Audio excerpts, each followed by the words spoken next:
series, y'all know what that is. It's just a kind of a violent, gruesome type of thing. And he talked to me. We had sat down for a meal one time, and he told me, he said this, Acho. He said, when I was preparing for that scene, I would take acting classes, but they made me act as a gorilla and a lion and act as an ape, and I would have to act as a beast. Because in the movie, he had to be a beast. I said, well, big dog, how do you ever get out of character? And he said, it's hard, but when I go into the studio, I zip on a character, figuratively. Then in my 45-minute car ride home, I have to spend time zipping that character back off. Otherwise, I will believe I am that character the entire time. Right, because actors are actually just open vessels for demons. And I mentioned this in the past. Many actors have stated that they have a hard time actually coming back to who they actually are once they court these spirits into them. Denzel Washington, Michael B. Jordan has spoken about it, and many others. I recently heard, what's the actor's name who played Christopher Washington in the film Get Out? Daniel Kaluuya. He also alluded to this, where they have to have a protocol or a process to basically remove the spirit from them. They don't word it that way, of course, because they conceptualize it differently. But the process of becoming a character is basically the process of becoming another person. In order to become a different person, you have to open up your vessel to receive another spirit into you. And basically the spirit that normally inhabits your body has to be moved into a receded place, almost like the quote-unquote sunken place in the film Get Out, so that the new spirit can reign supreme. And that actor Daniel Kaluuya, he is a very high-level sorcerer, and I believe Monarch programmed as well. They had him play Fred Hampton in the film The Black Messiah, Judas and the Black Messiah. And of course, he also played Chris Washington. I'll be touching on those films in a relatively near future. But just getting back to the point, the actor that Acho is speaking about, Ilan Noel, he played one of the side dudes, or one of the paramours for Issa Rae's character in the TV show that I like to review, Insecure. So he's a pretty good actor. He did a good job in that film. Athletes have such a hard time zipping a character on and zipping a character off that most fail to. Most believe they are always that gruesome, violent character.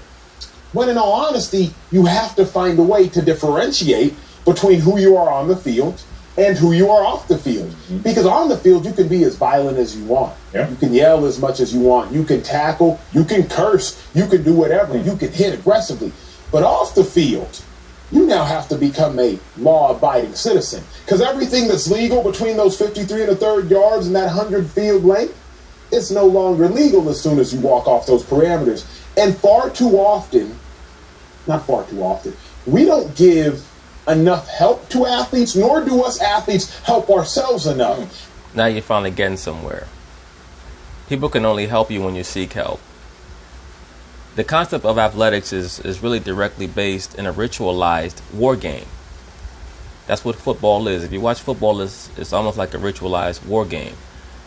And that's where sports and sporting rituals come from. The Olympic Games, the games that were ritualistically practiced all across the world, whether it be by the Aztecs or the ancient Romans, the ancient Greeks, people of Kemet, so on and so forth, were meant to be a commemoration of many of the acts that preceded those civilizations, whether it be by, prominent quote-unquote antediluvial figures, or many of the forefathers of society who rose to prominence after the flood, their exploits, the battles that they fought, the wars that they fought, in order to commemorate their existence, those prominent figures' existence, and how they basically made a way for civilization and great empires.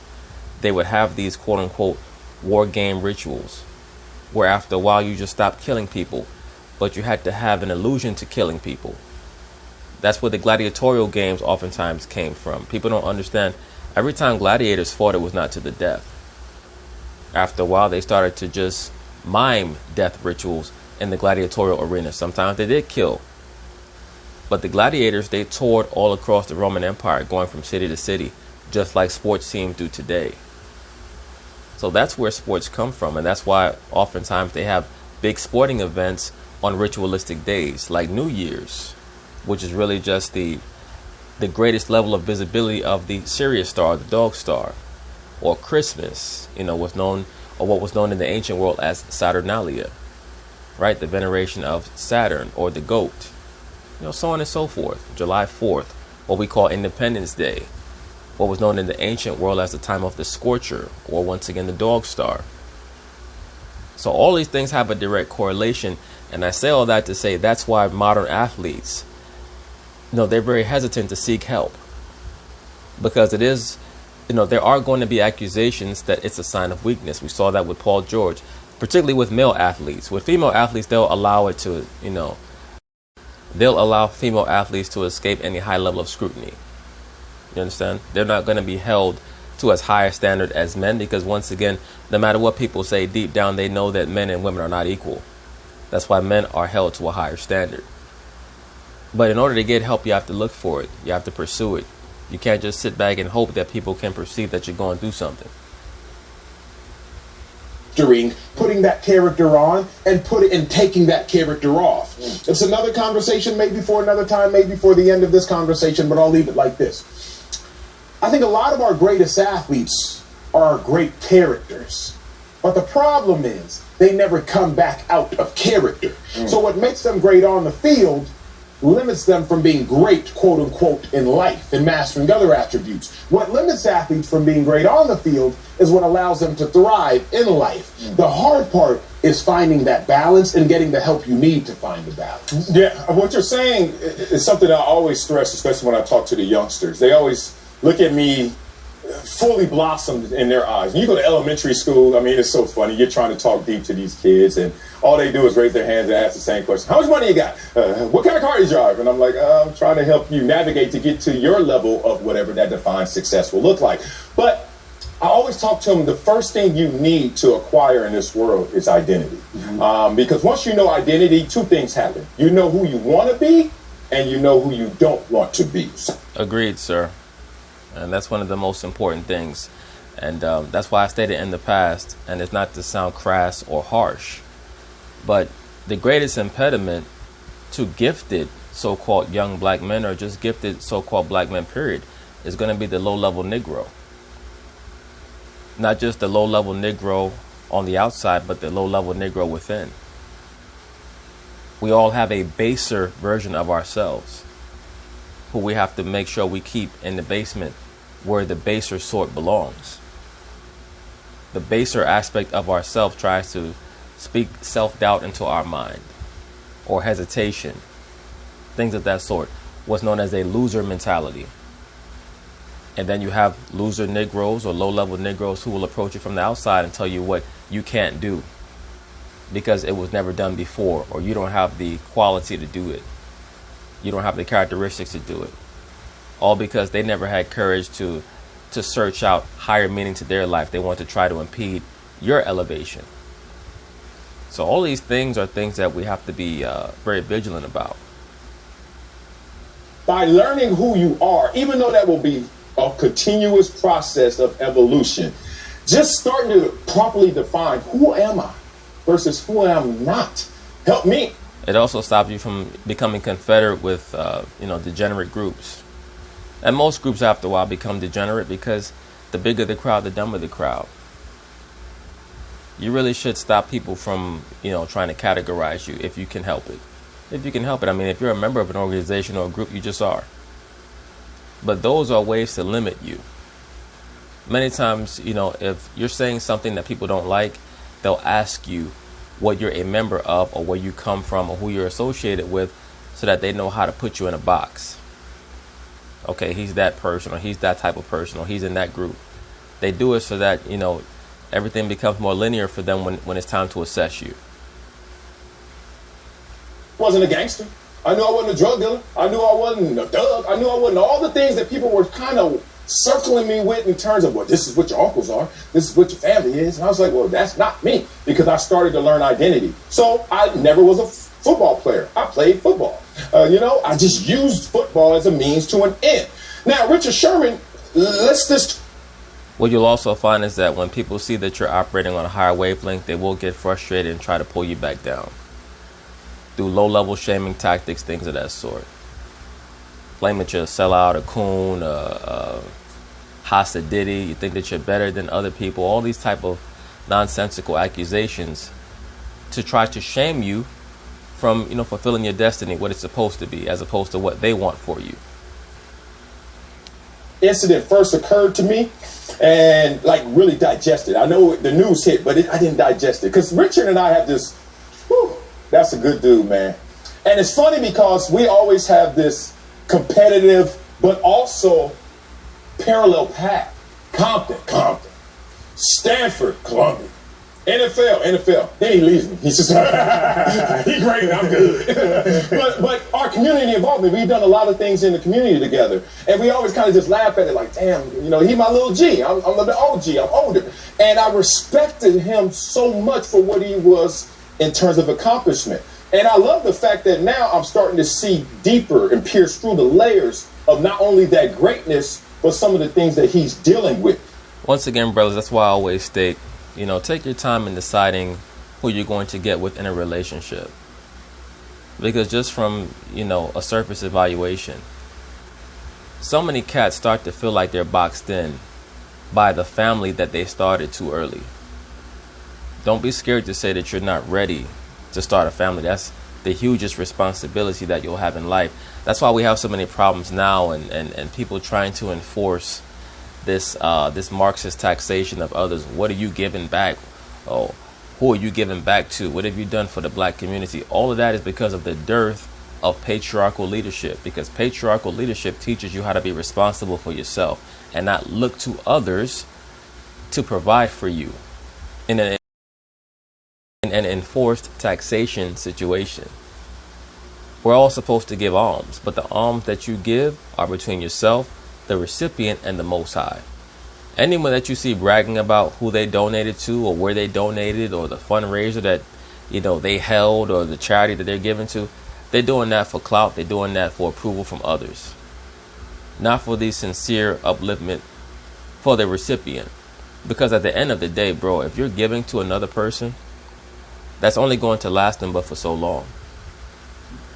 So why are you trying to take so much credit for how you help someone? The Most High gives you the credit. The things he's dealing with. Because he's in a new marriage, relatively speaking. I can relate to that. When you're in a marriage, man, you're talking about, hey, I want to go up this path. And she says, I want to go up that path. Now, notice that Marcellus Wiley, first he started to speak about some of the quote-unquote personal issues that Richard Sherman had. And, he took a very circuitous route, but now he's finally bringing it home. I think that he did not want to speak about what the issues are that he's heard about right off rip, because it would have focused too much on the relationship and he may have been accused of wife blaming. So he took a circuitous route and now he's really getting to the point. That's why he said, he's in a quote unquote new marriage. I'm sure that he's heard things when it comes to what Richard is alluding to pertaining to trying times in the last few months. Again, 95% of the negative situations that most men experience in their young life normally have to do with women. Women are beautiful creatures, but you have to understand how to deal with them. It's like you go to the pet shop. You want to buy a boa constrictor, a reticulated python. Beautiful creatures. But if you don't know what you're doing, you will get choked to death. Get to the top, but which path we're going to take? And it's just a constant reminder that everything has to be for the benefit of both and the benefit of all. I think that's tough for sometimes human beings, forget athletes. Because you talked about the athlete experience. I want to talk about this as a human experience. Mm-hmm. And the athletes are the greatest examples of it because we all can see the athletes. Overdose rates, suicide rates, highest. And they've been in a long time for obvious reasons. People are going through things and people are not finding the proper help. So you talk about a guy with a new... That's part of the PSYOP known as the global pandemic, aka plandemic. Is to depress people and break them down psychologically to the point where they're willing to accept the quote-unquote new world that has been created for them. Young kids transitioning, coming down the hill, as great as he is, he's coming down that hill, negotiating his own contract. You know what happens when you negotiate your own contract? Negotiating your own contract is almost like the sports version of reading, a loved one's text messages to someone else about you that they never thought you'd be reading. A lot of times you don't want to know what your closest loved ones really think about you. Because just because they think those things about you doesn't mean that they love you any less. Your own mother might find you to be toxic. Your own father might think that you're not that smart. You know, some things don't need to be said. Some things don't need to be investigated. And a lot of times, you know, like they say, curiosity killed the cat. When you decide that you want to negotiate your own contract, now you have to deal with general managers who are going to let you know that they don't view you as, you know, as being as valuable a commodity as you view yourself as being. And we all have that. Once again, the ego has to be moderated, but it is important for self-maintenance, particularly as a man. When I worked in corporate America, you know, they would have that thing where they say, we want you to evaluate yourself. I'm giving myself 5 out of 5 on everything. Why the fuck would I do anything less? And then, you know, whoever is providing the evaluation said, well, do you really think you're such and such? I said, of course I do. Why wouldn't I? What am I supposed to say? You know, I come into this place to give a 3 out of 5 or a 2 out of 5 effort. Then what are you going to say if I really mark that down? You're going to say, well, why is it that you think you're not putting forth your best effort? So either way, you can't win. You might as well view yourself as, you know, as great as you want to be. Because it's their job to talk you down. It's not your own job to talk you down. The point being is that when Richard Sherman is in these negotiations, it's their job to tell him to his face what he's not anymore. And for someone who's so prideful and who spent so much of his life trying to prove that he's the best, despite the fact that he does not have that many tangible components that would convey to you that he's the best. I mean, I think he only runs about a 4.6, probably at this point in his career, 4.7. And, you know, he still was able to become at one time considered an elite level corner. Kudos to him. But it is going to be traumatizing for him to be told that he can't do certain things anymore. There's no good cop, bad cop. You're the only cop. And you got to hear an organization pick you up and drop you down on the same phone call that you're trying to get your transaction done. Richard Sherman is taking on all of these endeavors. He is carrying all of this water. Then there's alcohol involved. Now, everybody knows I love to hydrate. I love a hydration situation, which basically means I like to drink. And why I want to personalize this, because then you see this all come to a head with a crash and dash. I'm not going to lie to anybody. Statute of limitations as well. I did 2 crash and dashes. Yes, I did. One of them is maybe of record, San Diego. Damn, you really a lush. Sorry. And there was another one nobody knows about. Point being, it's so crazy, not to these extremes, not to this vivid example, not to that video, but I have lived or I have seen this entire experience culminate before through my experiences. And the craziest thing is, it usually doesn't end with the warning sign that we are privy to having right here. Usually it ends in disaster. And when it ends in disaster, it's too late for that situation. Thankfully, Richard Sherman is still here, and we're in a position that we can actually reach out to him and get him the proper help. Let me say this, especially pertaining to these 2 dudes right here, these 2 brothers when they, you know, and I get on Acho a lot when it comes to the uncomfortable conversation stuff. But at the end of the day, even though he's a so-called West African, many of the West Africans are Shemitic. So I've said that in the past. I just like to reinforce that. But also, there are localized issues that have to be addressed by people from that locality. And he's not one of the people from the locality that he's trying to rep for. So that's what comes off as disingenuous and opportunistic to me. But still, all in all, I believe that the cat is Nigerian and I think Igbo. So the Igbo are Shemitic. So we are all the same people when it comes to that.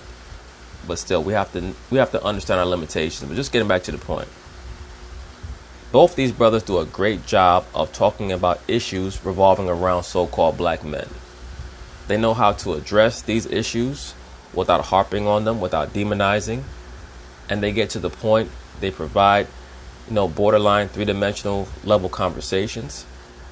And they also know what conversations to avoid. Like they did their best to avoid a lot of the Deshaun Watson combo because they knew that most of it was, you know, really being spurred by the Texans trying to demonize Deshaun on his way out. So kudos to them for grasping that. I'm still not quite sure if they've had a real segment about that topic. I mean, they may have had one, but nothing like the, you know, like ESPN has had or some of these other shows trying to really hone in on the malicious component of what Deshaun Watson was accused of. They understand what this is really about. Truth moment. Usually during this show when you're talking, I'm so thinking about what am I going to say next? What am I going to say next? You were 3 minutes in, and I hadn't thought about anything I was going to say because I was listening. So I don't necessarily have some eloquent, thoughtful, provocative response because I was so enthralled and captivated by what you were saying. What comes to mind now is where do you go from here? Yes. And not just for Sherm, for everybody watching this. Well, shit, the only way to go is up. The man's on video trying to batter ram his in-laws' front door. The only way to go is up.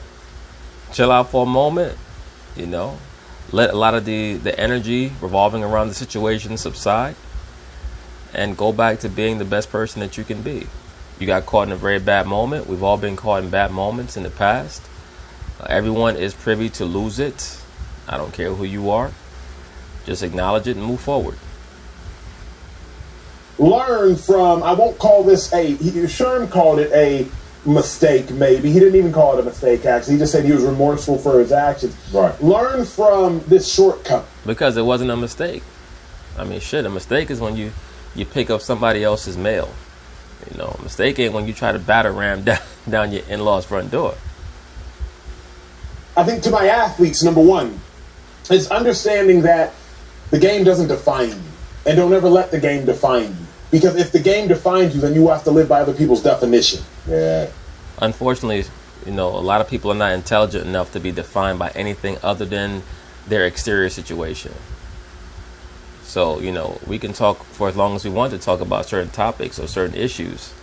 Some people are constrained by, you know, their outside environment because they don't have the ability to infer what the truth is based on outside stimuli that is disparate from everything that they've been subjected to from their childhood through their adolescence and so on and so forth.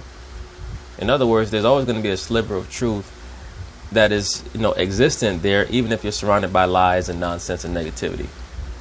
So what three-dimensional thinkers have the ability to do, depending on the potency of their brain power, they can sniff out that sliver of truth, even when they're surrounded by craziness. So it's almost like they're predestined to make it. Everyone is not like that. Your own agent. Yeah. My brother said he was his own agent during his 8th to 9th year. He leaves the Chicago Bears after 4 years, Arizona Cardinals 4 years, goes to the Tampa Bay Buccaneers. But before he ends up on the Bucks, he was acting as his own agent. But I'll personalize it even more so because I'm obviously extremely close to my brother. When you call those teams, you have to listen to them tell you how sorry you are. And thus they won't sign you. Now, they say it politely, but you have to listen to them tell you about all your shortcomings. And so if you are Sherm acting as your own agent, he's clearly made some calls. And he has to hear them now tell him, a first ballot Hall of Famer, the second best cornerback of this generation to Darrelle Revis, you got to listen to all these people tell you and define who you are. So if you are letting the game of football define you, then whatever they say is now the definition of who you as an athlete are, in this potential instance, who Richard Sherman is. That is a relatively good assessment. The only thing that I'll say to that is this. Don't tell me for the last 10, 11 years that who you are is a Stanford graduate and you're so super smart and you're from Compton. But now all I'm going to hear about is because you're no longer a good football player and you've been told the truth about yourself, you're going to have this epic breakdown. Well, what happened to the foundation of education from Stanford University? What happened to that? Or was that a facade too? The thing is, an ounce of prevention is better than a pound of cure. So let's seek help proactively and preventatively. Right? Let's not wait until we get to an instance or a stance of tragedy striking. Because again, let's all pause and remember, if Sherm is able to get past that door, this is a much different story and a much different headline. Yeah. From what I've read, he's been charged with 5 misdemeanors. He's able to get past that door. We're now talking felonies and worse, because now we're also talking... I'm pretty sure that if he gets past that door, Richard Sherman is focused on not living. I think that the story was that he was trying to get his kids. I'm not sure he was concerned about his kids. I think that he was trying to have somebody do the job that his wife alleges he wanted to do to himself. Death. People are getting hurt. So let's all just make sure we look after one another, take care of ourselves, look after ourselves, and don't let our occupations survive. Say it again, man. And once again, everything I'm saying in this video is alleged. Again, I'm going to end with this, just because of my intimate and respect of connection with Sherman and our friendly competition. I just want to make sure that people understand that it's an exhausting lift to be what Richard Sherman is going through, but what you're going through as well. It's an exhausting lift to be super composed in those moments. And Rick, good for you for finally understanding the bridge between so-called celebrities and regular people. We all have exhausting moments. Nothing against Richard, but calling various football teams and finding out that you're no longer a viable candidate for their open cornerback position is no different from a dude who lives at home with his mom, and his mom is having trouble paying the bills, and he's calling all around the city asking if they need help or a position filled for someone who has experience in a certain field, and being told no. Rejection is rejection wherever you go. The only difference is that Richard Sherman most likely has millions of dollars in the bank in various accounts. So I'm sorry, he is not a victim here. At least not on a two-dimensional level, he's not.